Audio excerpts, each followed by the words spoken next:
In communities across the United States and throughout the world, millions of people are exploited by forced labor.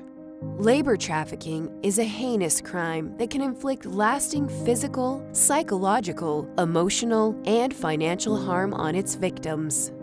Victims are hidden in plain sight, being forced to work in various demanding environments. Labor trafficking, as defined by the Trafficking Victims Protection Act of 2000, is the recruitment, harboring, transportation, provision, or obtaining of a person for labor or services through the use of force, fraud, or coercion for the purpose of subjection to involuntary servitude, peonage, debt, bondage, or slavery.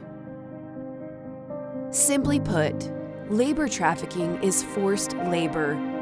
It involves exploiting someone who, because of force, fraud, or coercion, is unable to walk away from a job where he or she is being exploited. Labor trafficking cases are regularly reported in communities throughout the nation. No community, whether urban, rural, or suburban, school, socioeconomic group, or demographic, is immune.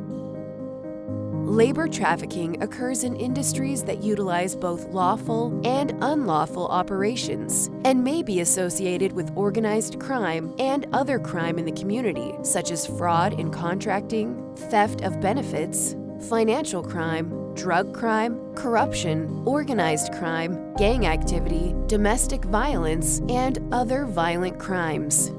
Some common places where labor trafficking can occur include private homes with domestic servitude or house slavery, or exploitation in housekeeping, hospitality, agriculture, landscaping, construction, restaurants and bars, health and beauty services, and elder care.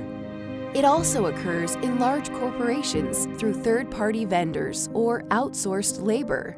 Victims may be lured in by false promises of great job opportunities and better lives. Victims may be forced to work in appalling conditions with little or no wages.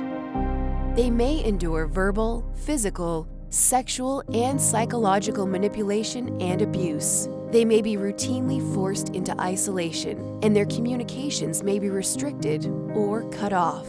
Victims may fear for their lives and their loved ones' lives. Graphic threats of violence may be made toward them and their family. Their identity documents may have been seized by their traffickers, and they may be in debt to them for exorbitant amounts for which the terms of repayment are not clearly or reasonably stated. This is labor trafficking. If you suspect an instance of labor trafficking and believe the victim is in immediate danger, dial 911 immediately and provide as much detailed information about the incident as possible, including the physical location of the incident and victim, a description of the suspect, details of the incident, and injuries that require medical attention. If you suspect labor trafficking and the victim is not in immediate danger, call the National Human Trafficking Hotline at 1-888-373-7888 or text HELP to 233-733 or Be Free, and report your observations and suspicions to your local law enforcement agency's non-emergency line. For more information about the victims and indicators of labor trafficking, please watch the next two videos, Labor Trafficking Victim Characteristics and Red Flag Indicators of Labor Trafficking.